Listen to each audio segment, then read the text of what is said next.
تو کیا فرمایا کہ آپ کو اگر کوئی وسوسہ شیطان کی طرف سے آنے لگے تو آپ اللہ کی پناہ مانگے. یہی فرمایا تھا پچھلی آیت میں. اس آیت میں کیا فرمایا کہ یقیناً جو لوگ خدا ترس ہیں، جب ان کو کوئی خطرہ شیطان کی طرف سے آ جاتا ہے تو وہ یاد میں لگ جاتے ہیں، یکایک ان کی آنکھیں کھل جاتی ہیں. تو یہاں شیطانی کام سے مراد کیا ہے کہ مشرکوں کا شر یا شرارت سجھانا ہے جو کسی بھی فتنے کو ابھار سکتا ہے. تو رسول اللہ صلی اللہ علیہ وسلم سے ہٹ کر تمام جو حق کے داعی ہیں ان کی طرف وہ اٹھتا ہے شیطان کا وسوسہ. مثال کے طور پر فلاں شخص نے جو تمہاری تردید کر رہا ہے اس پر یہ وار زیادہ چلے گا، یا اس کا تمہیں جواب ضرور دینا چاہیے. اور شیطان کی طرف سے یہ جو وسوسہ ہے یہ کئی جو داعی حق ہوتے ہیں ان کو پہنچتا رہتا ہے. تو یہ حکم عام ہے، چاہے کوئی داعی حق ہو، حق کی دعوت دینے والا ہو یا نہ ہو. شیطانی وسوسہ اللہ کی یاد سے غافل یا کسی بھی گناہ کے کام کی رغبت پر محمول ہوتا ہے. تو ہر صورت میں جب اللہ سے ڈرنے والے اس شیطانی وسوسے کے انجام پر غور کرتے ہیں تو ایک دم انہیں صحیح صورتحال پتہ چل جاتی ہے، ان کے سامنے آ جاتی ہے. تو وہ اللہ تعالیٰ سے پناہ مانگ لیتے ہیں. یعنی جو اللہ کے حکم کو آگے پھیلانے والا انسان ہے، جب اسے شیطان کی طرف سے کوئی وسوسہ لاحق ہوتا ہے تو وہ اسے فوراً سمجھ جاتا ہے کہ یہ شیطانی چال ہے. تو وہ فوراً کیا کرتے ہیں، اس کی آنکھیں کھل جاتی ہیں کہ یہ شیطان مجھے جو ہے وہ بہکا رہا ہے. تو وہ فوراً اللہ سے پناہ مانگتے ہیں. وَإِخْوَانُهُمْ اور ان کے بھائی يَمُدُّونَهُمْ کھینچتے ہیں ان کو فِي الْغَيِّ گمراہی میں ثم پھر لا يُقْصِرُونَ وہ نہیں کوتاہی کرتے. اسی طرح وہ کوتاہی نہیں کرتے. اور یہ جو شیطان کے تابع ہیں وہ ان کو گمراہی میں کھینچ لے جاتے ہیں، وہ باز نہیں آتے. لیکن ایسا ہی وسوسہ اگر شیطان کسی نافرمان یا باغی کے دل میں ڈال دے تو ایسے لوگ فوراً اس وسوسے میں پھنس جاتے ہیں اور اسی کے روح میں بہنے لگتے ہیں. اس کے بعد بھی شیطان انہیں معاف نہیں کرتا بلکہ ان کا حوصلہ بڑھاتا رہتا ہے اور اسے جب بھی موقع ملے وہ اپنے بھائیوں کو گمراہی میں کھینچتا چلا جاتا ہے. وَإِذَا اور جب لم نہیں تَأْتِهِمْ لاتا تو ان کے پاس بھی آیتن کوئی نشانی قالو تو وہ کہتے ہیں لولا کیوں نہیں اجتبیتہا کھینچ لایا تو اس کو قل کہہ دے انما بے شک اتبعو میں پیروی کرتا ہوں ما یوحا جو وحی کی جاتی ہے الیہ میرے طرف میر ربی میرے رب کی طرف سے ھذا یہ بصائر یہ دلائل ہے میر ربکم تمہارے رب کی طرف سے وہدن اور ہدایت ہے ورحمہ اور رحمت ہے لقوم یؤمنون ایسی قوم کے لیے جو ایمان لاتی ہیں. تو جب آپ کو یہ کوئی معجزہ لانے کے لیے کہیں اور آپ کے سامنے کہیں کہ آپ معجزہ کیوں نہیں لے کر آئے تو آپ کہہ دیں کہ میں تو صرف اسی کی پیروی کرتا ہوں جو مجھ پر میرے رب کی طرف سے حکم بھیجا جاتا ہے، اور بہت سی دلائل ہیں تمہارے رب کی طرف سے اور یہ ہدایت اور رحمت ہے ان لوگوں کے لیے جو ایمان لاتے ہیں. تو اب اس میں کافروں کا جو مطالبہ ہے اور اس کا جواب دیا جا رہا ہے. اگر وہ کسی قرآنی آیت کا یا کسی معجزے کا یا کسی قرآنی صورت یا آیات کے نازل ہونے میں اگر کسی طرح کی کوئی دیر ہو جاتی اور کافر کہنے لگتے کہ اپنی مرضی کی کوئی آیت تمہیں اب تک لے آنا چاہیے تھی، یعنی مذاق اڑانے کی غرض سے وہ ایسا کہتے، تو یہاں پر یعنی کہ وہ آپ کو اذا لم تأتہم بآیتن کہ جب تک نہیں لایا تو کوئی نشانی، جب تک ان کے پاس کچھ دنوں کے لیے کوئی آیت نہیں آتی تھی. ٹھیک ہے، تو بآیا سے مراد یہاں پر کوئی آیت ہے، کوئی بھی آیت، یعنی کافروں کا ایک مطالبہ اور اس کا جواب پہلے بتایا. اگر اس آیت کا معنی قرآن کی کوئی آیت ہی لی جائے معجزے کے بجائے تو اس کا مطلب یہ ہوگا کہ جب کوئی قرآنی صورت یا آیت کے نازل ہونے میں دیر ہو جاتی تو کافر کیا کہنے لگتے کہ اپنی مرضی کی کوئی آیت تمہیں اب تک لے آنا چاہیے تھی. تو یعنی اسے مذاقاً ان کا یہ مطلب ہوتا تھا. پہلے جو قرآن تم ہمیں سناتے ہو وہ بھی اللہ کی طرف سے نازل شدہ نہیں تھا بلکہ وہ اپنا ہی تمہارا بنایا ہوا تھا. ان کے کہنے کا مقصد یہ ہے.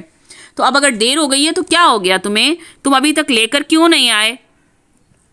اور اگر یہاں آیت کا معنی معجزہ لیا جائے تو اس کا مطلب یہ ہوگا کہ جس بھی معجزے کو لانے کا یہ کہہ رہے ہیں یا آپ سے مطالبہ کریں، یعنی کہ پہاڑوں کو اٹھا دو یا زمین سے آسمان سے کوئی دسترخوان نازل کر دو یا کوئی بھی ایسی چیزیں کوئی بھی مطالبہ کر دے معجزات دکھانے کا، تو انہیں کہہ دو کہ یہ میرا کام نہیں ہے بلکہ میں تو وہی کام کرتا ہوں جو مجھ پر وہی کیا جاتا ہے اور میں خود اس کی پیروی کرنے والا ہوں اور دوسروں کو بھی اس کی پیروی کی دعوت دیتا ہوں.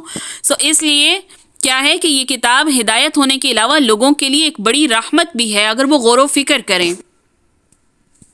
وَإِذَا اور جب قُرِئَ پڑھا جائے قرآن فَاسْتَمِعُوا تو پس سنو لہو اسے وَأَنصِتُوا اور چپ رہو لَعَلَّكُمْ تاکہ تم ترحمون تم پر رحم کیا جائے تاکہ تم پر رحم کیا جائے. وَاذْكُرْ اور یاد کرو ربک اپنے رب کو فی نفسک اپنے ہی دل میں، اپنے ہی جی میں، تضرعاً عاجزی سے، وخیفتاً اور ڈر سے، ودون الجہری اور کم آواز سے، من القولی بات سے، بالغدو صبح کو، والآصال اور شام کو، ولا تکن اور مت ہو جاؤ، من الغافلین غافلوں میں سے، اور اپنے پروردگار کو دل ہی دل میں عاجزی سے اور خوف سے اور پست آواز سے صبح شام یاد کرتے رہو، اور دیکھنا غافل نہ ہو جانا۔ ان الذین، بے شک وہ لوگ جو عند ربک تیرے رب کے پاس ہیں، لا یستکبرون وہ نہیں تکبر کرتے، عن عبادتہ اس کی عبادت سے، ویسبحونہ اور وہ تسبیح کرتے ہیں اس کی، ولہ اور وہ کیا ہیں، یسجدون وہ سجدہ کرتے ہیں۔ تو آیت نمبر 204 میں کیا فرمایا کہ مشرکین مکہ نے جیسے مسلمانوں پر پابندی عائد کر رکھی تھی کہ وہ بیت اللہ میں داخل ہو کر نہ نماز ادا کر سکتے ہیں نہ طواف کر سکتے ہیں، اسی طرح یہ بھی ان پر پابندی لگا رکھی تھی کہ مسلمان نماز میں بلند آواز میں قرآن نہیں پڑھا کریں، کیونکہ اس سے ان کے بچے، ان کی عورتیں اور جو ہیں وہ قرآن سے متاثر ہوئے بغیر نہیں رہ سکتے۔ تو انہوں نے آپس میں سمجھوتا کر رکھا تھا کہ ہم میں سے کوئی شخص قرآن نہ سنے، کیونکہ قرآن میں ایسی فصاحت، ایسی بلاغت اور ایسا شیریں انداز ہے کہ جو بھی اسے سن لیتا ہے وہ متاثر ہوئے بغیر رہ نہیں سکتا۔ تو وہ یہ کہا کرتے کہ ہم میں سے کوئی بھی قرآن نہیں سنے گا، تو انہیں یہی ڈر ہوتا تھا کہ اگر یہ بلند آواز میں قرآن پڑھیں گے تو کہیں ہمارے بچے، ہماری بیویاں جو ہیں اس سے متاثر نہ ہو جائیں۔ اور تیسری تدبیر ان کی یہ تھی کہ جہاں قرآن پڑھا جا رہا ہو وہاں خوب شور و غل مچایا جائے تاکہ قرآن کی آواز کسی کے کانوں میں بھی نہ پڑے، اور اس طرح وہ کہتے تھے کہ اس طرح تم اپنے مشن میں کامیاب ہو سکتے ہو، یعنی قرآن کو سننے سے روک سکتے ہو۔ تو اسی پس منظر میں اللہ تعالیٰ نے فرمایا کہ اس روش کو چھوڑ دو اور ذرا غور سے سنو تو صحیح کہ اس میں کیا تعلیم دی گئی ہے، کیا پتہ تم بھی اس کی رحمت کا حصہ دار بن جاؤ۔ جو ایمان والوں کو نصیب ہوئی ہے رحمت، کیا پتہ تمہارے دل پر بھی وہ اثر کر جائے اور کیا پتہ تمہیں بھی اس سے ہدایت مل جائے۔ تو اس آیت میں حکم کیا دیا گیا ہے، وہ مسلمانوں اور غیر مسلم سب کے لیے، کیا کہ جب قرآن پڑھا جائے تو اس کو سنا جائے، اور وہاں پر کیا ہو رہا ہوتا ہے، جہاں قرآن پڑھا جا رہا ہوتا ہے، سنا جا رہا ہوتا ہے، رحمتوں کا نزول ہو رہا ہوتا ہے۔ تو جب ایسی نمازیں جس میں امام بلند آواز میں قرات کر رہا ہے یا مقتدی، اس کو کیا ہے کہ سورہ فاتحہ بھی دل میں پڑھنی چاہیے۔ تو یہاں پر یہ مسئلہ آ جاتا ہے، اختلاف بھی اس میں آ جاتا ہے، اور بعض لوگ کہتے ہیں کہ سورہ فاتحہ کو دل میں پڑھنا چاہیے، بعض کہتے ہیں کہ امام پڑھ رہا ہے اس کے ساتھ ساتھ پڑھنا چاہیے۔ تو یہ اختلافی مسئلہ ہے، اس کو رہنے دیتے ہیں۔ تو یہاں پر جو بات چلی وہ کیا کہ جب قرآن پڑھا جائے اس کو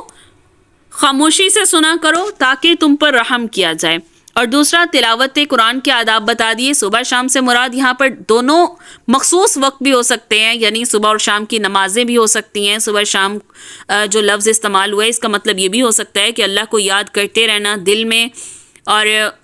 اس کے ذکر سے اپنی زبان کو تر رکھنا، قرآن کی تلاوت کرنا یا اس کا ذکر کرنا، کوئی بھی اس کے معنی ہو سکتے ہیں۔ تو اللہ کا ذکر جو ہے اس کی سب سے بڑی قسم قرآن پاک کی تلاوت ہی ہے۔ تو قرآن کریم جو ہے یہ خود ایک بڑا ذکر ہے، اس سے مراد نمازیں بھی ہو سکتی ہیں جن میں بھی اللہ کو یاد کیا جاتا ہے ہر وقت۔ دل میں یاد رکھنے سے مراد یہ ہے کہ دل اور زبان دونوں انسان کی عاجزی اور خضوع کے ساتھ اس کے سامنے جھکے ہوئے ہوں، اور اس کی عظمت اور جلال کا بھی یہی تقاضا ہے کہ اس کو یاد رکھا جائے اور بندہ اسے ہر امتحان میں یاد رکھے، اس کی ذکر کو کرتا رہے۔ آگے ہے نا، لا یستکبرون عن عبادتہ ویسبحونہ ولہ یسجدون۔ تو یہ آیت سجدہ بھی ہے، اس سے مراد یہ ہے کیونکہ اکڑنا جو ہے وہ شیطان کا کام ہے، اور اس کے مقابلے میں فرشتوں کا کام یہ ہے کہ وہ اللہ کے حضور جھکتے ہیں، اپنی غلطی کا اعتراف کرتے ہیں، ہر وقت اس کی تسبیح میں لگے رہتے ہیں۔ اور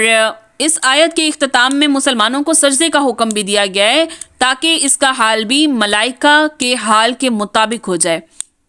تو سیدنا ابو ہریرہ رضی اللہ عنہ فرماتے ہیں رسول اللہ صلی اللہ علیہ وسلم نے فرمایا، جب ابن آدم سجدہ کی آیت پڑھتا ہے اور سجدہ کرتا ہے تو شیطان روتے ہوئے علیحدہ ہو جاتا ہے اور کہتا ہے میری بربادی۔ ابن آدم کو سجدے کا حکم ملا تو اس نے سجدہ کیا اور اس کے لیے جنت ہے، اور مجھے حکم ملا تو میں نے انکار کیا اور میرے لیے دوزخ ہے۔